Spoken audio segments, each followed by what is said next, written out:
Los piratas informáticos son los forajidos de la era de los ordenadores. Husmean, roban, esparcen virus. Hoy en día ya nadie habla bien de ellos, pero no siempre ha sido así. Este pirata informático inició una revolución en el mundo de los ordenadores. Este es el pirata informático en el que se inspiró. Y este es el pirata informático que siguió sus pasos y cargó con todas las culpas.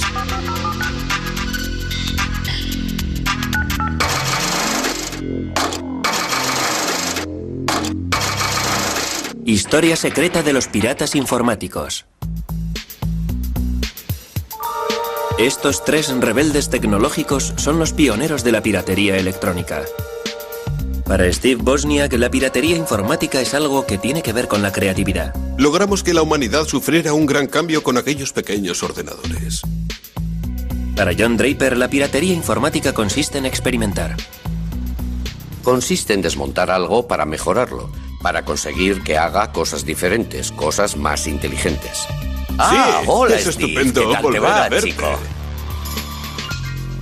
En cuanto a Kevin Mitnick, la piratería informática es una forma de subversión. Se trata de revelar conocimientos prohibidos, de hacer travesuras, de intentar ser más listo que los demás. Se trata de buscar información. Es un reto intelectual.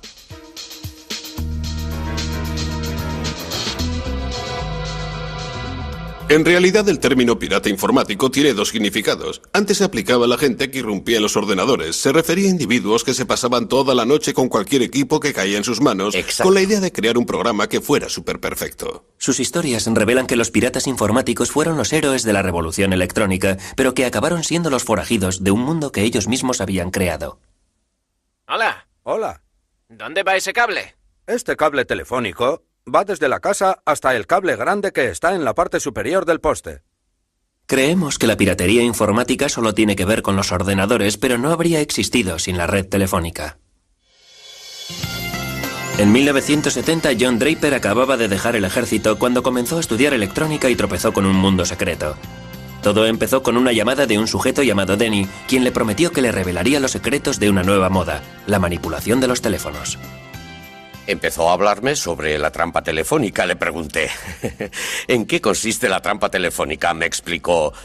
Jugamos con los teléfonos. Respondí, sí, ya lo veo. ¿Y qué hacéis con ellos? Me contestó, hemos logrado entender cómo funcionan. Pregunté, ¿puedes hacer llamadas gratis? Replicó, ¿por qué no vienes y lo ves? Fui a su casa y cuando abrió su padre dije, he venido a ver a Denny. Contestó, ven conmigo. Me llevó a su habitación que estaba totalmente a oscuras. Dije, ¿le importa encender la luz? Me respondió, todos son ciegos, no necesitan las luces. Empezamos a charlar y dije, enséñame la manera de hacer una llamada gratis, me interesa mucho. Sabíamos que era ilegal, pero que eso le daba más emoción. Se trataba no de timar a las compañías, sino del reto tecnológico de conseguirlo.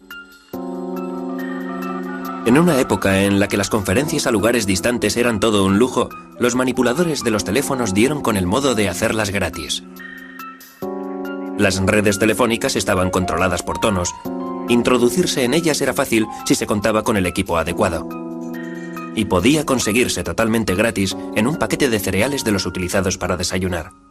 Esto que tengo aquí es el silbato del Capitán Crunch. Si tapas este agujero de aquí así, se convierte en 2600. Y cuando lo haces sonar en el teléfono, el sonido sordo que se escucha lo reconoce e indica que puedes proceder a efectuar la llamada. Armados con un silbato del Capitán Crunch, los manipuladores de teléfonos podían hacerse con el control de las líneas telefónicas en cualquier momento, en cualquier lugar del mundo. Una de las cosas que solíamos hacer era irnos al aeropuerto. Pasábamos por delante de una hilera de teléfonos públicos tocando el silbato. Desconectando así todas las llamadas. En la época en la que las llamadas se realizaban a través de operadoras, la manipulación de los teléfonos no era posible, pero cuando los paneles controlados por personas fueron sustituidos por sistemas mecánicos, los controles entraban en funcionamiento mediante el uso de diferentes sonidos. Para los manipuladores de teléfonos como el Capitán Crunch o Denny, las redes telefónicas eran un enorme terreno de juego tecnológico en el que había cantidad de sonidos y controles que explorar. Han pasado 30 años y se reúnen para recordar sus proezas. Hola, Denny. Hola. Hola. ¿Cuánto tiempo sin vernos? ¿Qué tal te va, John? ¿Qué tal te va? Denny, pasemos a la acción. Tengo que probar mi nueva caja. La regla de oro era que nunca había que manipular los teléfonos desde casa. Si lo hacías, las empresas de telefonía podían seguirte la pista. Mientras estuve con Denny, le recogía en la furgoneta Volkswagen. Vamos, Denny. Y nos íbamos a la zona rural más apartada que éramos capaces de encontrar en el mapa. Nos íbamos hasta allí y en un teléfono público empezábamos a piratear.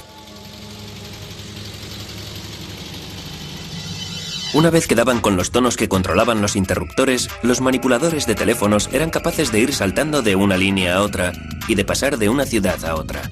Pero necesitaban algo que mejorase la emisión de los tonos. Ahí es donde entró en juego la experiencia técnica de John Draper, creando un artilugio al que llamaron la caja azul. Lo primero que hice fue crear la caja azul. La caja en sí se puede adquirir en una tienda de radios o en cualquier otro sitio. Es una caja normal y corriente tipo estándar. El teclado creo que lo conseguimos en un basurero o algo parecido. Aquí hay uno. La caja azul no es más que un aparato que emite tonos. Emite un cierto número de tonos que la empresa de telefonía interpretaba como tonos procedentes de sus propios equipos técnicos, aunque éramos nosotros quienes los emitíamos. Se convirtió en la llave del reino. Si, por ejemplo, quería una operadora en Nueva York, pulsaba 121 arranque y eso me ponía en contacto. Su llamada no puede ser atendida. Este es un anuncio grabado. Equipados con una caja azul, realizaron llamadas a todo el mundo, con frecuencia solo con la intención de divertirse, escuchando un mensaje grabado en un idioma desconocido.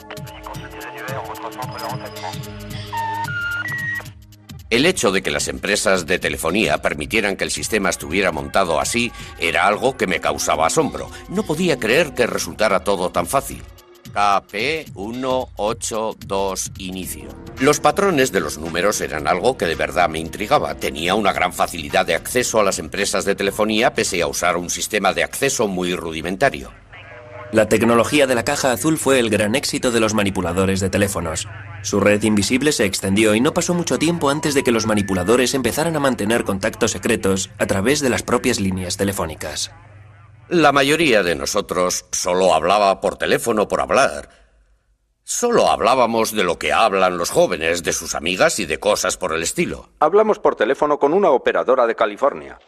Creo que los manipuladores de teléfonos solo actúan llevados por las ganas de divertirse.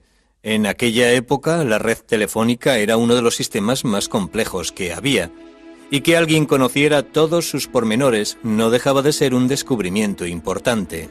Los manipuladores de teléfonos no solo aprendieron a controlar los aspectos mecánicos, se convirtieron también en expertos en la manipulación de los empleados de las compañías, un arte que convinieron en llamar ingeniería social. Denny se hizo todo un experto en la llamada ingeniería social. Consistía en la habilidad de entrar en la empresa telefónica y hablar con su personal haciéndoles creer que trabajabas para su misma empresa de telefonía. ¿Qué tal te va, Ron? Bien, soy Bob. Tenemos que llevar a cabo una prueba de transmisión. ¿Qué tal te va, Ron? Bien, soy Bob, del despacho Alpine de Phoenix, Arizona. Desconectamos el manguito de plomo de la arandela y luego la volvemos a colocar. Podía llamar a la sala de organización, podía decir, les estamos hablando desde Fresno. Hemos detectado que están teniendo un error en la línea interurbana. Podrían decirme cuál es el número de dicha línea y podrían facilitarme el número de identificación y lo hacían. Finalmente, las empresas de telefonía se dieron cuenta de la intrusión. Muchos de nosotros recibimos advertencias varias veces de los agentes especiales de las compañías telefónicas, de los encargados de seguridad de las compañías. Las conferencias de los manipuladores pronto se llenaron de historias sobre investigaciones llevadas a cabo por agentes de las empresas de telefonía, sobre todo por el famoso señor Duffy. El señor Duffy decidió hacer una visita a Bill. La madre de Bill permitió al señor Duffy hacer todo lo que quiso. Uno de aquellos agentes especiales solía hablar conmigo a veces. También habló en algunas ocasiones con mi padre con la esperanza de que yo dejara todo aquello. Posteriormente, Duffy fue a visitar a Bill a la escuela. No creo que Bill le dijera nada. Dejábamos de hacerlo durante una temporada, pero como nos divertía, volvíamos a hacerlo una y otra vez. El señor Duffy pronto quedó eclipsado por una amenaza mucho más seria: ser expuestos a la luz en un medio de comunicación de difusión nacional, gracias a Ron Rosenbaum, un periodista neoyorquino. Fue como entrar en el mundo de los forajidos electrónicos de Alicia en el País de las Maravillas. Estaban enviando mensajes fuera de los canales convencionales y además estaban creando el miedo a la intromisión en las comunicaciones. Creo que los manipuladores del teléfono respondían a la paranoia generalizada que sentía el público respecto a los teléfonos y a las comunicaciones. Debido al movimiento antibelicista y a la reacción del FBI, todo el mundo pensaba que su teléfono estaba intervenido.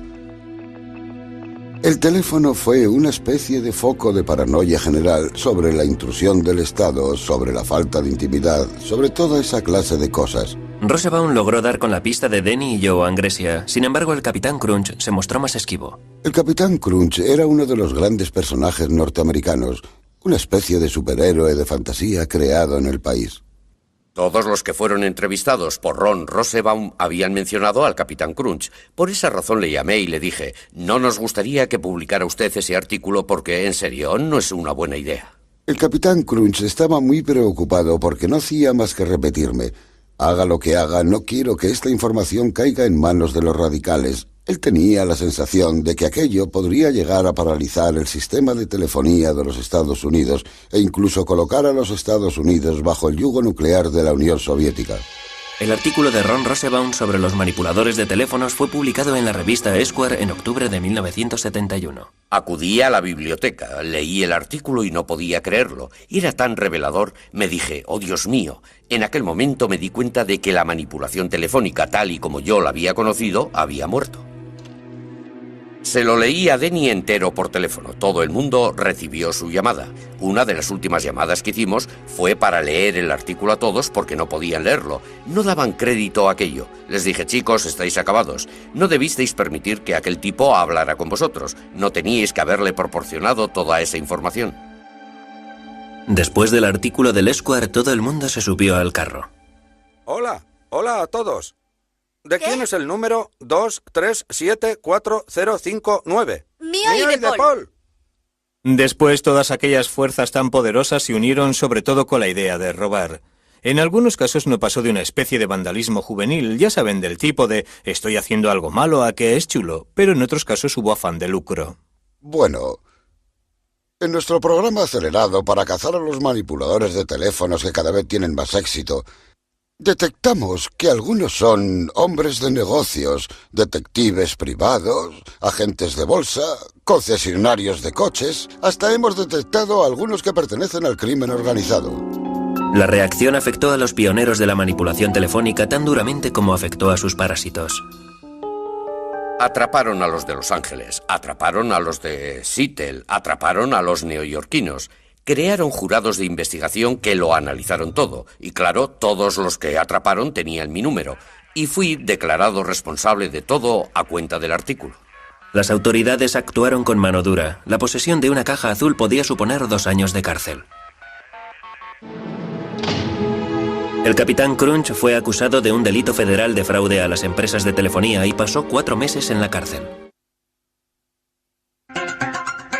La manipulación de teléfonos estaba muerta, pero no enterrada. Estaba a punto de estallar una revolución tecnológica a escala mundial, y el Capitán Crunch todavía seguía allí para servir de inspiración a una nueva generación de piratas informáticos. La piratería había nacido como una exploración divertida de las redes de telefonía, pero todo aquello iba a cambiar con la creación del ordenador personal, una revolución tecnológica que los propios piratas informáticos habían inspirado. Un elemento clave en la revolución fue Steve Wozniak, un joven estudiante de ingeniería cuyo mundo había quedado patas arriba tras el artículo del Esquire sobre las cajas azules. Fue el artículo más sorprendente que jamás había leído. Hablaba de ingenieros y técnicos como yo que se habían burlado de las empresas de telefonía y que habían creado redes que nadie pensaba que existían. A Wozniak le entusiasmó tanto el artículo que empezó a montar su propia caja azul. Al principio solo puse algunos de los chips que yo mismo había diseñado en una tabla y empecé a soldar cables. Por esa razón, cuando acabé el montaje de la caja azul, algunos tonos estaban bien y otros mal. Empecé a buscar al Capitán Crunch. Una vez que su tapadera había quedado hecha añicos por el Esquire, John Draper intentó pasar totalmente desapercibido. Todo el mundo decía que John Draper era el Capitán Crunch. Llamé a la emisora de radio y pedí que John Draper me llamara. Me dijeron, no, ha desaparecido de la vista después del artículo del Esquire. Supe que había dado con él. 10 minutos más tarde sonó el teléfono. Exclamé, Dios mío, qué malas noticias. Era él, nos dijo que vendría a Berkeley a reunirse con nosotros en el dormitorio. Tuve la sensación de que el que venía a casa era el mismísimo presidente. Fui allí sin saber realmente qué era lo que estaba pasando. Wolf quiso que le enseñara a utilizar la caja azul. Él acababa de montar una. Me había hecho a la idea de que se trataba de un tío muy ligón y resultón con las chicas, y cuando se presentó en la puerta de alguna manera no coincidía con la idea que me había forjado de él. Dijo, soy el Capitán Crunch. Dije, bien chicos, la verdad, no creo que tenga ganas de hacer esto. Me contestó, está bien. Me sentí todo un héroe. Añadí, me imagino que no pasará nada. Al fin y al cabo, estoy en un dormitorio y será muy difícil que alguien detecte la llamada. Woz me preguntó, ¿podemos telefonear al Papa? Le contesté, pienso que sí. Cogí el número del Vaticano y llamamos preguntando por el Papa. Nos dijeron, el Papa no está disponible en estos momentos. Eran como las 4 de la madrugada. Aquella misma noche empecé a aprender códigos y técnicas de John Draper y de los demás para utilizarlas para hablar con las operadoras, y las semanas siguientes las dediqué a hacer prácticas para ver hasta dónde podía llegar. Creo que estaba un poco asustado con la idea de que me cazaran. Un par de semanas más tarde, el coche de Wozniak sufrió una avería. Por suerte, él y su colega Steve Jobs tenían una caja azul a mano. Decidimos llamar a nuestros amigos de Berkeley con la caja azul para que nos llevaran a casa en coche. Steve realizó la llamada sirviéndose de la caja azul. Cuando contestó la operadora, colgó asustado. Volvió a llamar. Al contestar, la operadora colgó otra vez de lo asustado que estaba. Fue cuando apareció un poli. Estaba en la cabina con una caja azul en las manos. Oh, Dios mío. Seguro que el poli pensó que éramos drogadictos porque yo llevaba el pelo muy largo. Steve me pasó la caja azul y la introduje en el bolsillo de mi abrigo. Me preguntó, ¿qué es esto? Si se pulsaban los botones emitían tonos, por eso contesté, es un sintetizador musical electrónico. El poli le dijo que estaba desafinado. Preguntó, ¿para qué es el botón naranja? ¿Es con el que pirateáis las líneas? Steve le contestó, es para calibrar. El agente preguntó, ¿qué hay que calibrar? Pasé miedo. Supimos que nos habían cogido, nos metieron en el coche patrulla, los dos polis iban en el asiento delantero y Steve y yo en el de atrás. El poli que iba de copiloto se dio la vuelta. El poli se dio la vuelta hacia Woz y le dijo, un tipo llamado Moog te ha delatado. Era un sintetizador Moog.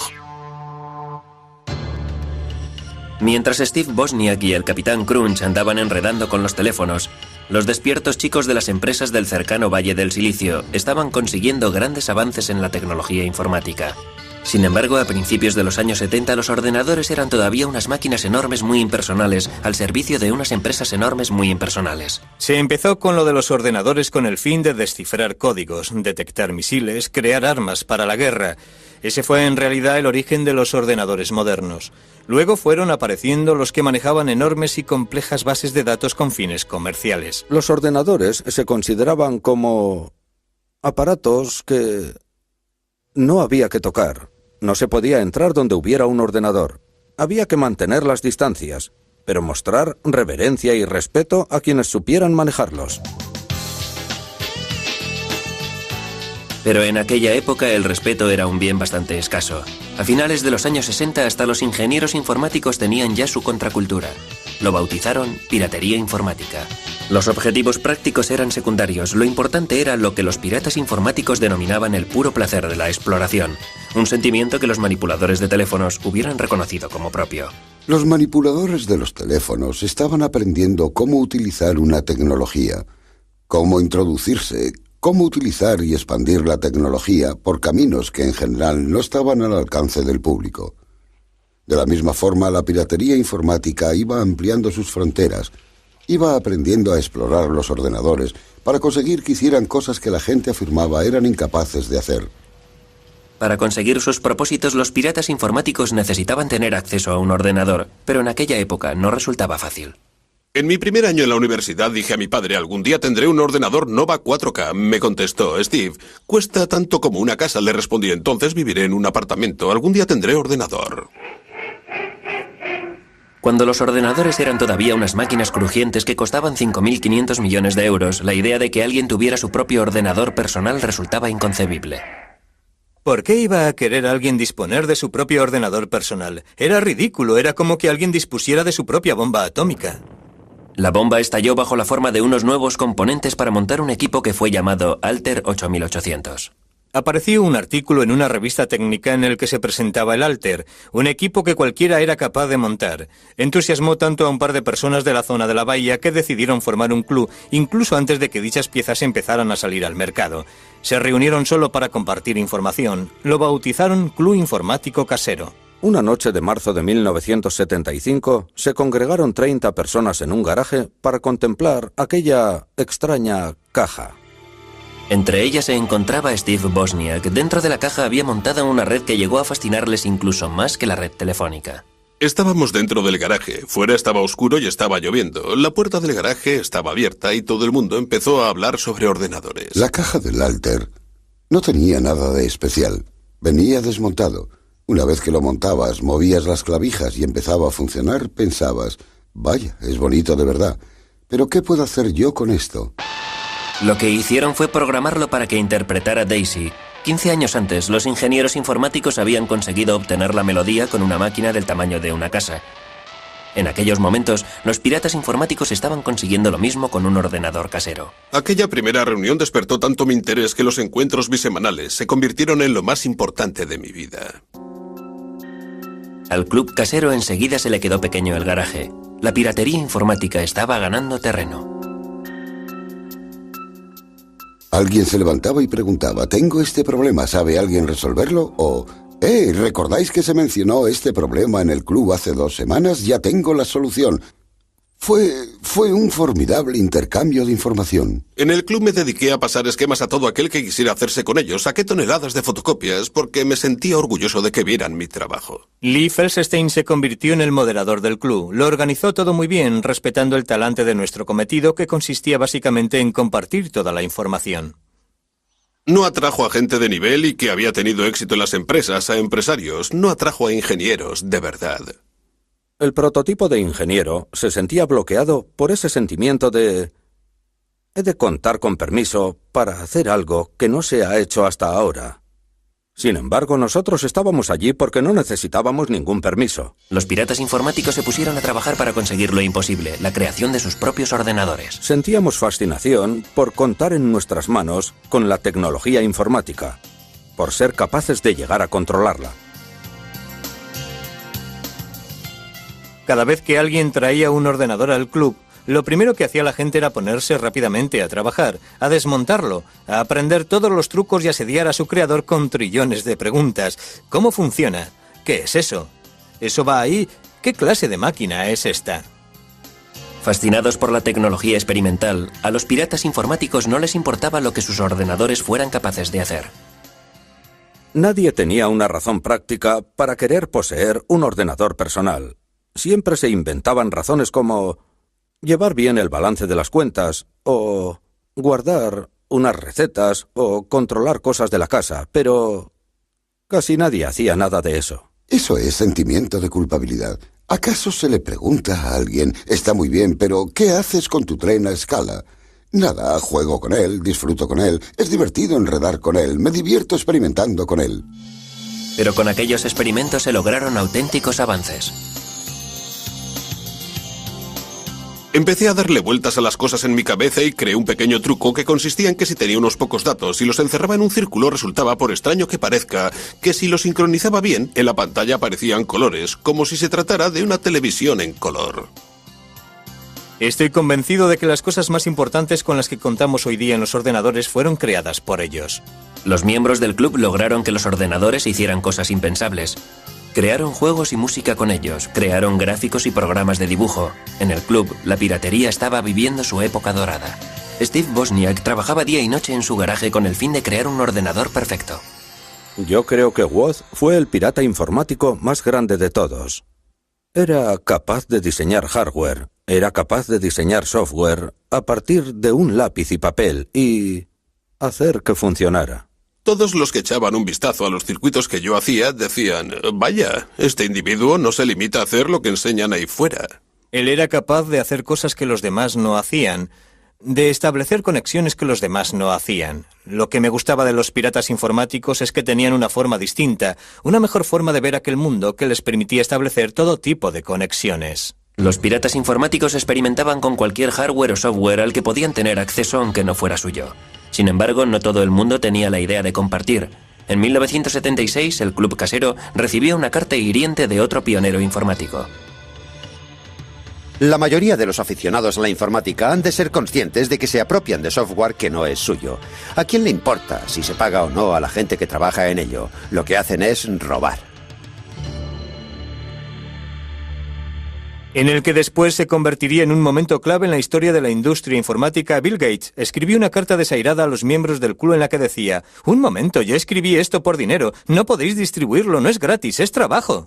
La carta de Bill Gates fue un presagio de lo que se avecinaba. Los ordenadores personales estaban a punto de convertirse en un gran negocio, tal y como Wozniak descubrió cuando su invento de garaje se transformó en el primer ordenador Apple. Cuando creó el Apple I, no le preocupó lo más mínimo haber inventado un nuevo producto. Él solo quería un ordenador que funcionara como él quería que funcionara, con todas las particularidades y características de diseño que a todo aficionado le gustaría que tuviera su ordenador. Steve Jobs, su compañero de universidad, que no había intervenido en la creación del hardware ni del software, dijo: «¿Sabes? Podríamos venderlos». Wood le respondió: «Tranquilo, hombre, tranquilo». La nueva empresa de Wozniak y de Jobs pronto creó el Apple II tras el Apple I. El ordenador de aficionado de Wozniak se convirtió en un producto de consumo muy apreciado. El Apple II introdujo la idea de que lo que se compraba era una caja de plástico parecida a una radio o a un aparato de alta fidelidad. Uno se lo llevaba a casa, lo enchufaba y empezaba a funcionar. Al tener que montar los primeros Apples a mano en el dormitorio de Wozniak, el proyecto no tenía visos de ser muy ambicioso. Pronto fue muy diferente. Steve me llamó por teléfono y me dijo: «Adivina, tengo un encargo de 54.000 euros». Solo habíamos puesto unos cientos de euros entre los dos y siempre nos preguntábamos si alguna vez lo recuperaríamos. De pronto me dice que tenemos un encargo de 54.000 euros. Supuso una conmoción enorme. En 1982 las ventas de Apple habían superado los 540 millones de euros anuales. La piratería informática y los negocios no eran compatibles. Los días del club cibernético casero estaban contados. Quizá acudí a unas cuantas reuniones más del club, pero empezó a dejar de ser lo más importante de mi vida. Lo más importante empezó a ser la empresa, Apple Computers. Tenía que dedicar más tiempo y energía a los productos que iban a salir a la venta. Al formarse empresas del tipo de Apple, al transformarse en negocios serios, tuvieron que empezar a introducir secretos. No podían contar a sus colegas del club informático casero cuáles eran sus planes para los nuevos productos, en qué estaban trabajando, porque sus competidores podrían haberse infiltrado allí y decir: «Caray, ¿Apple está haciendo eso? Hagamos nosotros algo parecido». Creo que al final fue esto lo que acabó con el club. El Club Informático Casero se reunió por última vez en 1986, dejando atrás no solo Apple, sino 23 empresas informáticas creadas por diferentes miembros del club. Los piratas informáticos podían afirmar que habían creado el mundo moderno, pero este era un mundo en el que ellos ya no eran bienvenidos.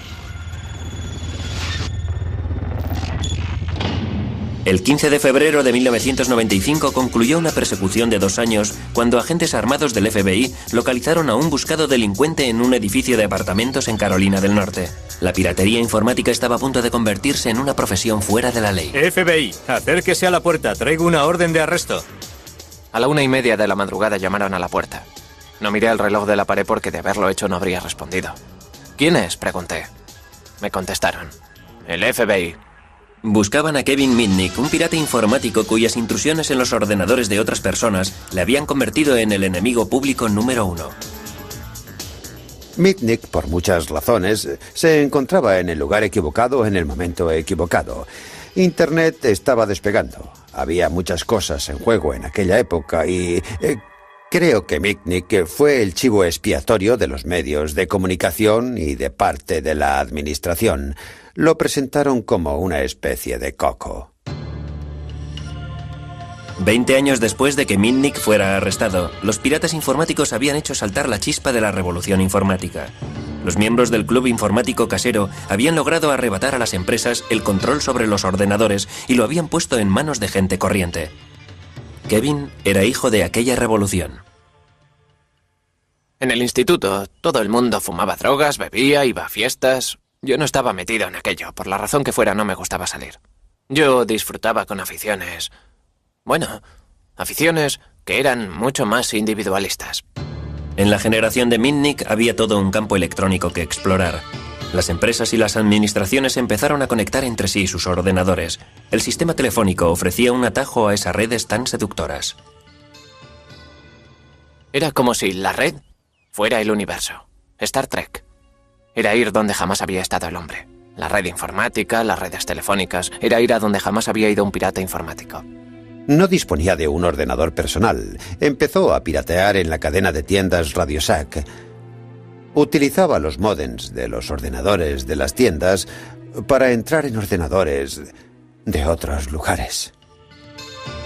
La nueva generación de piratas informáticos se inspiró en los forajidos electrónicos de épocas pasadas, como el Capitán Crunch, el manipulador de teléfonos. Era alguien a quien yo admiraba mucho, debido a su inteligencia, debido a sus habilidades y a sus conocimientos del sistema telefónico. Al igual que los manipuladores de teléfonos, Mitnick utilizó una amplia gama de habilidades para llevar a cabo la piratería informática. Tan importante como saber hacerlo era la ingeniería social, la habilidad para engatusar y trampear, para hacerse con información útil a través de empleados ingenuos. Con solo 17 años, Mitnick y sus amigos fanfarroneaban de haber logrado burlar a un guarda para introducirse en el mismísimo cuartel general de una empresa de telefonía y robar unos importantes manuales técnicos. Fue como entrar en una tienda de golosinas. Queríamos leer aquellos manuales para enterarnos de cómo funcionaba todo el sistema. Aquel delito le valió una condena adecuada a su edad. La empresa de telefonía estaba molesta porque alguien había tenido la osadía o la audacia de hacer aquello y porque ella misma no se había preocupado de su sistema de seguridad. Su sistema de seguridad era totalmente inoperante. El arresto de Mitnick creó un patrón para el futuro. Kevin continuó teniendo problemas. Tenía una capacidad más que notable para ser arrestado. Mitnick no fue el único que tenía problemas. Los oficiales de la NASA en Huntsville se percataron de que a finales de junio personas no autorizadas se habían introducido varias veces en un ordenador en el Centro Marshall de Vuelos Espaciales. Fueron lo suficientemente listos como para borrar la clave de entrada y la de salida. Los piratas informáticos, como ellos mismos se autodenominan, no solo fueron listos, sino muy arrogantes. Dejaron grabados mensajes en el ordenador como «No podéis cazarme». Yo creo que es algo biológico. Creo que hay gente que siente inclinación a hacerse pirata informático y gente que no. Se puede ver en los niños. Hay niños que se ponen delante de un ordenador y exclaman «Dios mío, por fin soy capaz de expresar una parte de mí mismo». Las investigaciones llevaron al FBI a la casa de 4 adolescentes, todos los cuales iban a un colegio elitista. Allí es donde Michael Strickland dice que consiguió el número del ordenador de la NASA. Bueno, el número estaba en la lista del módem de Huntsville como un número más. Evidentemente era un error. A pesar de todo, tomé la decisión de hacer la llamada. El término pirata informático empezó a vaciarse debido a la gente que no estaba imbuida del espíritu de los piratas informáticos que irrumpieron por primera vez en los ordenadores. Hubo muchas intrusiones realizadas por adolescentes que se hacían con las claves o que aprovechaban las debilidades del sistema para introducirse en los ordenadores. Hizo falta una película de Hollywood para que el enfado se convirtiera en pánico. De repente hicieron una película, Juegos de Guerra, que tuvo un gran éxito de taquilla. Una película que ensalzaba la utilización de los ordenadores para introducirse en unos sistemas muy potentes y en la que casi hacen que estalle la Tercera Guerra Mundial. El significado de la palabra pirata cambió de la noche a la mañana. Un pirata informático pasó a ser un crío mofletudo lo bastante listo como para introducirse en una red informática perteneciente a una enorme organización militar. La emoción estaba en entrar donde no debías y en intentar que no te detectaran. La pasión que Mitnick sentía por explorar nuevos campos fue creciendo. Tomó la costumbre de dejar sola a su esposa para ir a un motel barato y así piratear las 24 horas al día los 7 días de la semana. Con la llegada de Internet no había ya nada que le frenara. Hasta la fecha resulta difícil hacer de Internet algo seguro porque fue creada para que la información navegara sin ningún tipo de cortapisas. Fue concebida con principios muy abiertos. Nadie es propietario de los protocolos que rigen Internet, por lo tanto todo el mundo puede hacer uso de ella. Pero el tiempo pasaba rápido, la frontera de los piratas informáticos había desaparecido. Internet iba a convertirse en una herramienta de trabajo. Los piratas ya no eran bien recibidos. A finales de los años 70 y principios de los 80, te animaban a practicar la piratería informática. Era lo que se llevaba. No era considerada un delito, sino más bien pura agudeza. Era una afición divertida.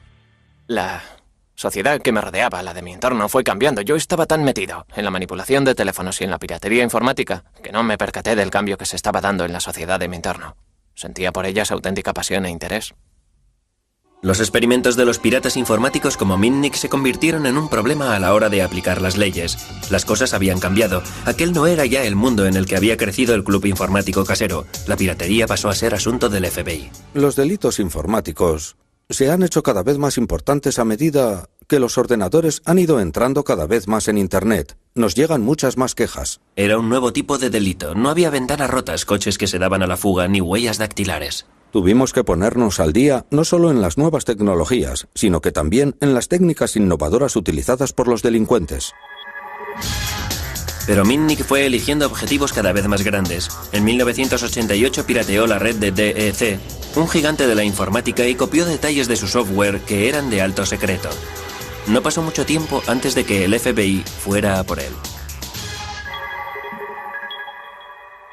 Abrimos una investigación sobre el robo de software referente al desarrollo de un sistema operativo de la Digital Equipment Corporation. Mitnick fue arrestado en 1988. En 1989 fue declarado culpable y posteriormente cumplió condena en una cárcel federal. DEC declaró que el pirata Lado Oscuro le había causado daños por valor de 4.300.000 euros. En el juicio, Mitnick se dio cuenta del miedo que el mundo sentía por los piratas informáticos. Hubo un fiscal que en el juicio se acercó al juez federal y le dijo: si el señor Mitnick se acerca a uno de los teléfonos que utilizan los reclusos para hacer sus llamadas, sería capaz de iniciar una guerra nuclear. Yo estaba allí sentado ante el juez. No daba crédito, fue ridículo.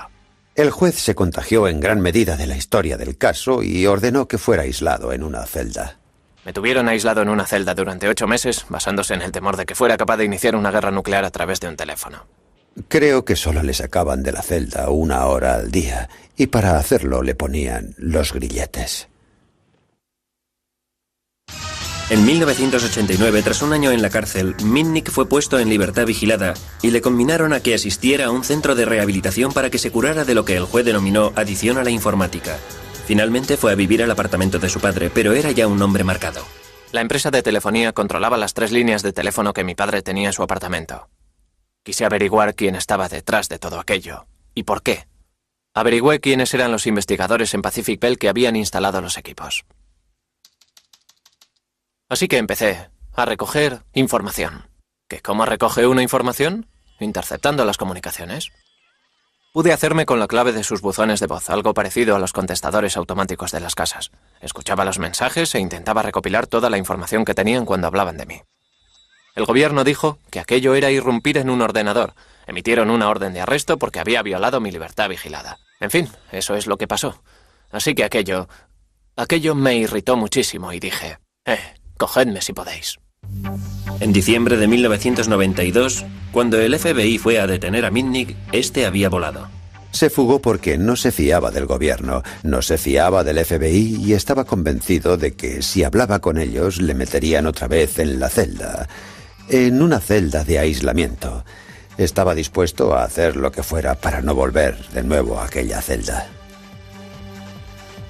Fue toda una aventura.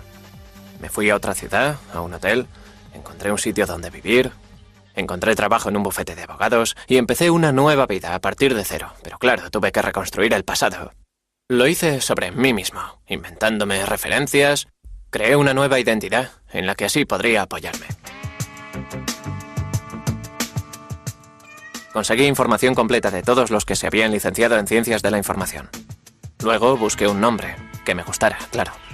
Y di con el nombre Eric Weiss. Yo ya sabía que Eric Weiss había sido el verdadero nombre de Harry Houdini.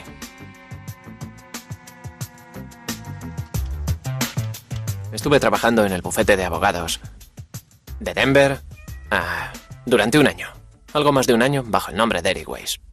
Y lo que propició mi caída fue que seguí con mi afición a la piratería informática. Mitnick era capaz de introducirse en cualquier sistema, llamando a la gente desde su teléfono portátil mientras iba camino de casa. Engañaba a directores, secretarias e incluso a ejecutivos, al objeto de conseguir información. Mitnick siguió pirateando con una sola intención: ir por delante de la ley. Al piratear empresas de telefonía portátil y copiar sus teléfonos, era capaz de hacer llamadas cuya pista era imposible de seguir. Mitnick jamás persiguió un ideal o un objetivo que no fuera el pirateo en sí y el de ir siempre por delante del FBI.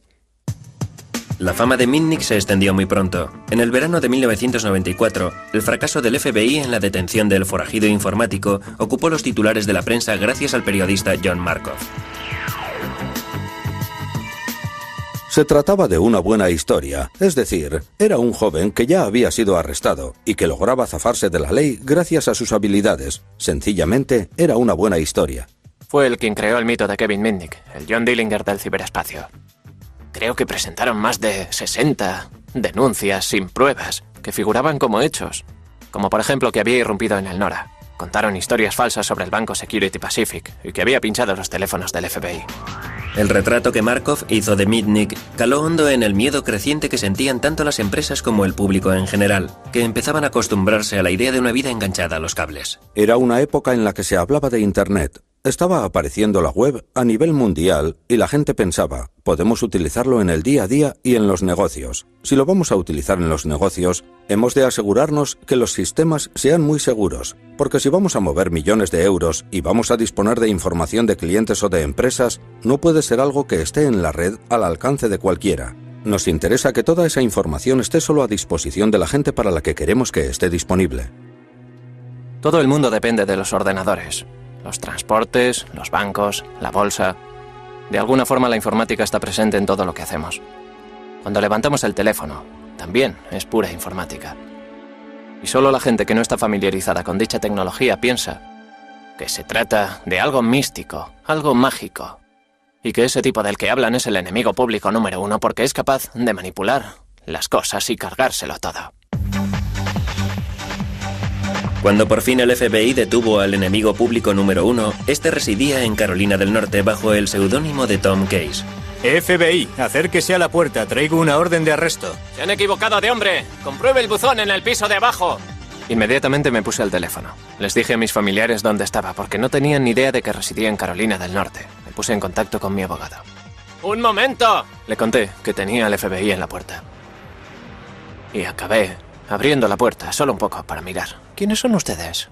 Inmediatamente empujaron la puerta y preguntaron, ¿es usted Kevin Mitnick? Respondí no y dije, me llamo Tom Case. ¿Por qué han irrumpido ustedes en mi casa? ¿Acaso no comprueban los buzones antes de importunar a alguien? Hice el papel de ingenuo y de que estaba enfadado. ¿Traen una orden de registro? La tenemos si es usted Kevin Mitnick. Dije, ya, pero no soy Mitnick. ¿Dónde está la orden? Y me dijeron, queremos llevarle al cuartel general del FBI para comprobar sus huellas dactilares y ver si realmente es usted o no Kevin Mitnick. De acuerdo, dije, por supuesto. Y añadí, deme su tarjeta, dígame a qué hora quiere que me presente mañana y allí estaré.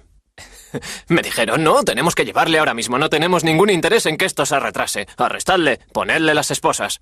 Y así me arrestaron. Mitnick volvió a estar entre rejas. En aquella ocasión se enfrentaba a 25 cargos por fraude telefónico e informático. El caso era tan complejo que Mitnick se pasó 4 años y medio en una celda antes de ser llevado a juicio. Estuvo retenido en una cárcel del condado. Le golpearon, le hicieron un montón de cosas para que se enterara de que el gobierno estaba dispuesto a aplicar mano dura. La administración le dejó bien claro que podía ser acusado en distintas jurisdicciones, que podría enfrentarse a juicios múltiples. Durante mucho tiempo no hubo pruebas en su contra. El único juicio que Kevin Mitnick tuvo fue el que se llevó a cabo en el New York Times y en los medios de comunicación. Mitnick fue acusado de robar 86,5 millones de euros en concepto de software a las empresas que había pirateado. Como defensa, él se basó en la ética del pirata informático, que dice que copiar software no es robar. Para cometer un fraude informático tienes que quitarle a alguien su dinero o sus bienes y... En mi caso no se habló de dinero y en cuanto a lo de los bienes... ¿Privas a alguien de sus bienes y solo te limitas a hacer una copia de ellos? ¿De veras haciendo eso le estás privando a una persona de sus bienes? El gobierno jamás obtuvo nada. No, jamás obtuvo pruebas de que yo quisiera hacer uso de dicha información. La propia información era mi trofeo. Era la prueba del pirateo. Puede que Mitnick fuera un héroe popular entre los piratas informáticos, sin embargo, otros le veían bajo un prisma muy distinto. Creo que las reglas del juego y la justificación moral en las que podía sustentarse la piratería informática habían cambiado sustancialmente. En cierto sentido, dicho espíritu solo iba acorde con un mundo más primitivo. Me parece que hoy en día no es posible justificarla de la misma manera. En 1999, Mitnick fue condenado a 5 años de cárcel, gran parte de los cuales ya había cumplido mientras esperaba la celebración del juicio. Fue una sentencia más severa de la que reciben muchos asesinos. El año pasado le dieron permiso para que saliera en libertad vigilada. En mi libertad vigilada estoy sometido a unas condiciones tan estrictas que si se me ocurriera tocar este ordenador es probable que me internaran otra vez en una prisión federal.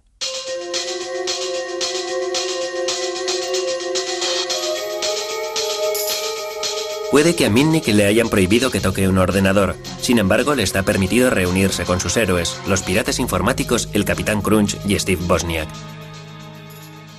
Es puro sensacionalismo hacer que los piratas informáticos representen una amenaza a nuestra forma de vivir, a nuestra seguridad, a nuestro dinero y a todo lo demás que hay en el mundo. La gente no acaba de entender a las mentes curiosas. Siempre habrá un grupo de jóvenes brillantes y técnicos que hurgarán y se preguntarán ¿qué es esto? ¿Qué pasaría si...? A estos pioneros les resulta muy difícil hacerse a la idea de que el pirata informático es actualmente un forajido. Lo cierto es que el mundo ha cambiado y lo único que queda son bonitos recuerdos y reliquias de un pasado glorioso. Oh, hace 30, 40 años o algo por el estilo. ¿Os trae eso viejos recuerdos? Claro que sí. No hay nada que yo cambiaría por el éxito que tuvo Apple, excepto el año que pasé en Berkeley. Y antes de eso ya existía el silbato del Capitán Crunch.